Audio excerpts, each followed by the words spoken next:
Jadi dibawa rame-rame. Jadi tidak memperlihatkan bahwa anak kami ini menolong gitu, temannya enggak. Nah, puji Tuhan ya kami lakukan itu setiap hari. Puji Tuhan saat ini ya anak kami ya dia di Semarang ya bersyukur. Tuhan itu benar-benar ya apa yang kita tabur itu pasti akan kita tuai.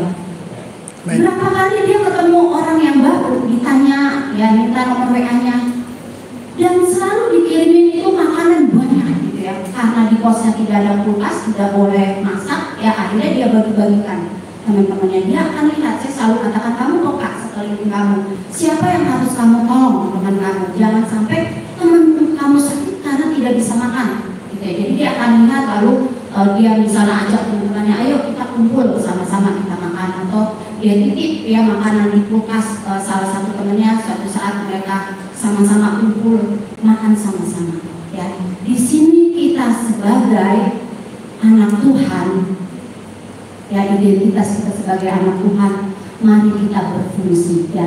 Yang kedua ya, berkat atas orang yang suka menolong adalah proteksi Tuhan ya. Saudara-saudara percaya nggak sih kalau kita berbuat baik, kita menolong sesama, apalagi kawan seiman, itu penjagaan Tuhan, proteksi Tuhan atas hidup kita. Yuk kita buka di dalam 1 Petrus 3 ayatnya yang ke-13 ya. Kita baca dengan kencang ya, khususnya yang sudah mulai ngantuk kita baca dengan kencang ya, dengan keras. Oke? 1 Petrus 3 ayatnya yang ke-13. 1, 2, 3.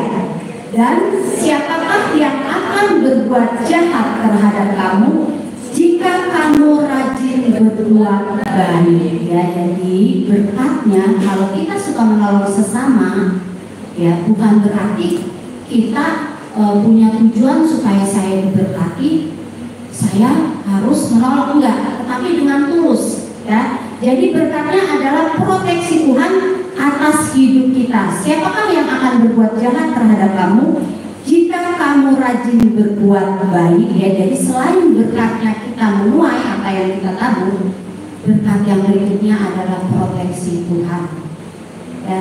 Juga di dalam Roma 12 ayat 21, mungkin anak-anak muda hafal ya ayat ini ya. Intinya adalah Roma 12 ayat 21, bisa dicatat.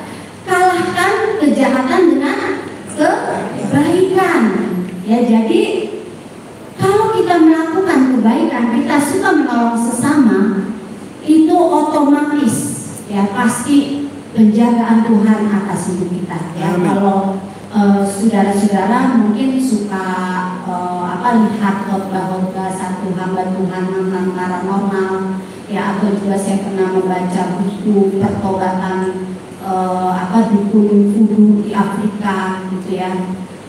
Mereka katakan ya, kalau supaya terhindar ya dari kejahatan, itu adalah salah satunya adalah mau memberi ya, ya. Jadi murah hati, kita menolong sesama ya. Bahkan ada yang berkata ya dari orang-orang yang dulunya misalnya dukun gitu ya, bertobat, mereka katakan ya, orang-orang yang korban hipnotis itu adalah orang-orang yang katanya pelit ya, tidak suka memberi. Nah ini ya, jadi hasil ya atau berkat dari kita suka menolong sesama adalah proteksi Tuhan atas hidup kita ya. Khususnya anak-anak muda, mari mulai berfungsi ya. Mungkin di antara saudara-saudara yang mungkin belum ambil bagian dalam pelayanan, yuk kita mau berfungsi, karena itu bagian dari hukum Kristus ya. Dan kita percaya saat kita berfungsi, salah satunya adalah menolong sesama, proteksi Tuhan atas hidup kita. Amin. Dan mari sebagai anak Tuhan kita berfungsi ya. Mari dikatakan, ayo berfungsi ya. Sebelahnya, ayo berfungsi ya, ayo berfungsi ya. Dengan kita suka menolong, khususnya kawan seiman kita. Puji Tuhan, demikian firman Tuhan pada siang hari ini.